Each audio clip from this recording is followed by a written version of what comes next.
Salutare, dragi prieteni, cu voi era Andrei Cojocaru și noi continuăm să descoperim mituri și legende din realitate. De asta dată mi-am propus să investighez mitul păpușii Okiuku.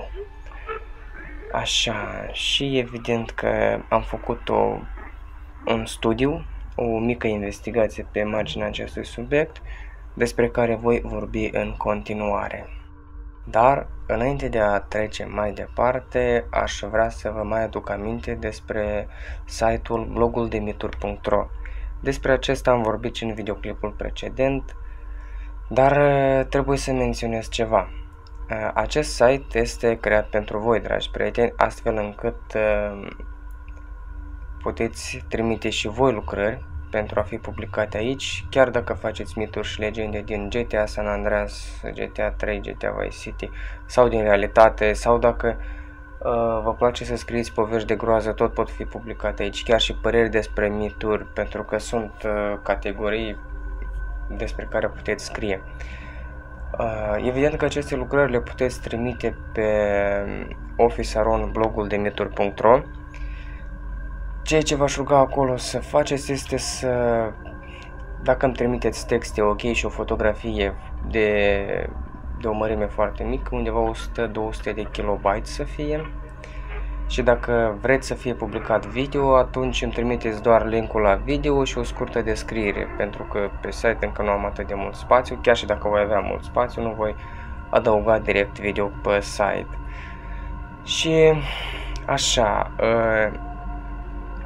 evident că încă nu am anunțat cumva deschiderea oficială a site-ului bloguldemituri.ro. Asta o voi face în continuare. Așa că, bine, va fi și o echipă în spate, blogul de mituri, dar despre această echipă voi vorbi iarăși mai târziu, atunci când echipa va fi când va avea o formulă mai complexă, și atunci voi putea anunța și membrii echipei. Unul din membrii echipei a creat, cum ar veni, un chat pe Discord.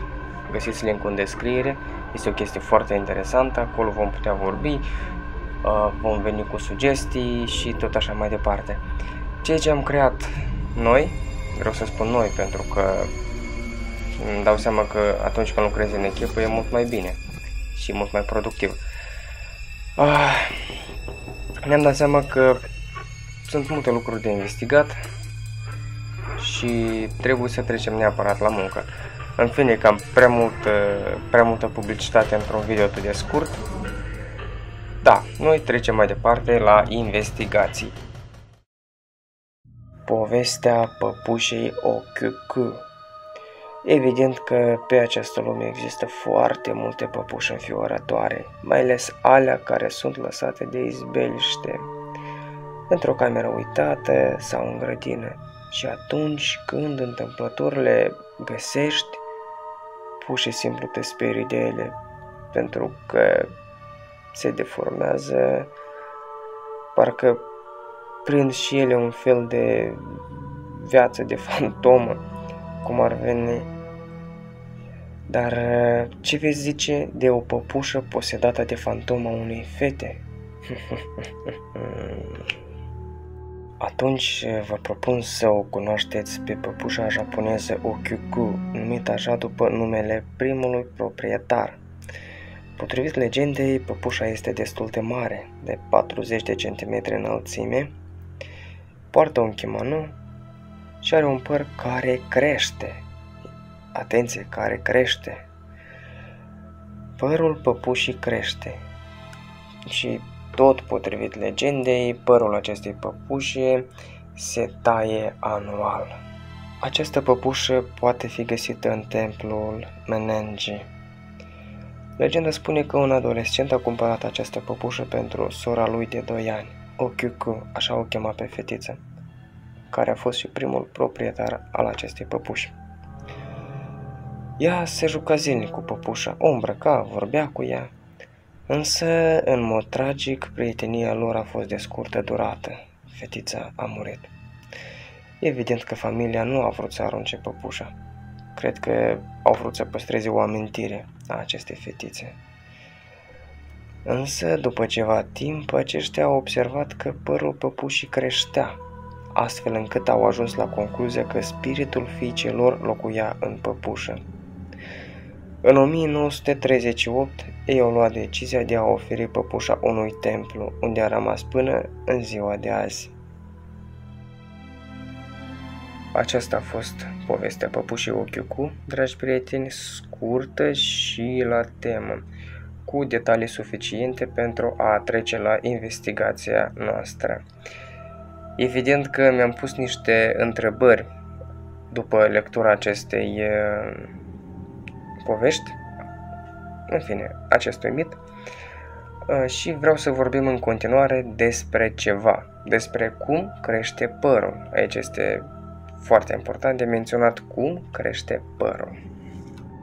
Despre creșterea și dezvoltarea părului. Ființele umane se nasc în medie cu 100.000 de foliculi piloși, programați pentru a se dezvolta, transformându-se în păr lung și des, care cresc în grupe de 1 până la 4 fire de păr și care sunt răspândiți aleatoriu pe pielea capului. Într-o viață, fiecare folicul pilos produce aproximativ 15 fire de păr și este supus unui număr de 20 de cicluri. Acestea se derulează în 3 etape. Faza anagenă este faza creșterii în care firul de păr se naște din folicul, crește printr-o diviziune intensă a celulelor rădăcinii dinspre hipoderm spre derm. Viteza de creștere a unui fir de păr este de aproximativ 1 mm la fiecare 3 zile, adică între 12 și 15 cm pe an. Poate ajunge la o lungime de peste 1 metru. În timpul acestei perioade, care durează între 2-5 ani, bulbul pilos se află în partea inferioară a epidermului și rămâne acolo până la faza următoare. 85% din păr se află în acest stadiu de evoluție. Faza catagenă este numită și faza de involuție, durează între 2-3 săptămâni și permite părului să se pregătească pentru perioada de odihnă. Aproximativ 3% din părul omului se află în acest stadiu de sfârșit de producție, timp în care foliculul se micșorează sensibil. Faza telogenă este faza de odihnă. Părul nu mai crește, ci rămâne atașat de foliculul sau în timp ce bulbul său se află în partea inferioară a epidermului în stagnare. La sfârșitul acestei perioade, care durează în medie 6-7 luni, firul de păr vechi cade, determinat de creșterea unuia nou, care va trăi la rândul său mai mulți ani. Aproximativ 12% din păr se află în faza de odihnă. O persoană adultă posedă în medie 120.000 de fire de păr, care ocupă aproximativ 700 de centimetri pătrați din suprafața craniului. În fiecare zi, omul pierde aproximativ 100-150 de fire de păr, dar această pierdere este compensată de creșterea continuă a altor fire de păr. Cam asta a fost povestea, dar și explicația mitului, pentru că mi s-a părut straniu unii păpuși să-i crească părul. Da, e o legendă frumoasă, e o legendă care te ia cumva, știi, așa, pe neprins de veste, îți captează atenția, dar faza că îi crește părul e ceva ce trebuie investigat și nu de aruncat așa, hai să credem. Pentru că sunt oameni care se chinuie să-și crească părul și nu pot.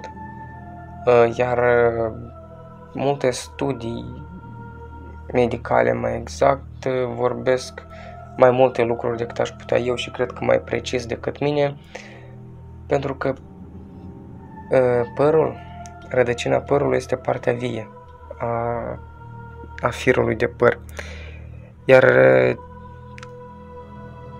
această rădăcină a părului sub scalp, în fine unde o fie el, are cum să crească pentru că are toate substanțele necesare, toate comenzile necesare, tot ADN-ul are acolo, iar o păpușă are doar îi crește părul.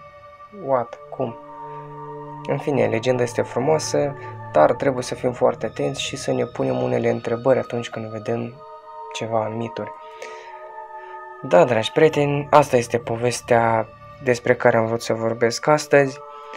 Aș vrea să vă rog să dați un like, un share și un subscribe Și nu uitați să-mi trimiteți poveștile voastre pe Office Aron, blogul de mituri.ro, și evident că ele vor fi publicate. Întâi de toate eu le voi verifica și voi trimite un răspuns dacă vor fi publicate sau va trebui ceva de revăzut.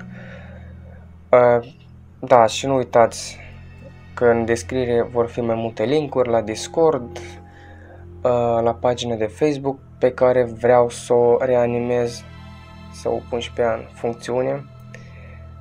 Și da, dragi prieteni, să continuăm să investigăm cât mai multe mituri și legende. Iar eu vă urez un weekend plăcut și evident mult succes în continuare. Pa, pa!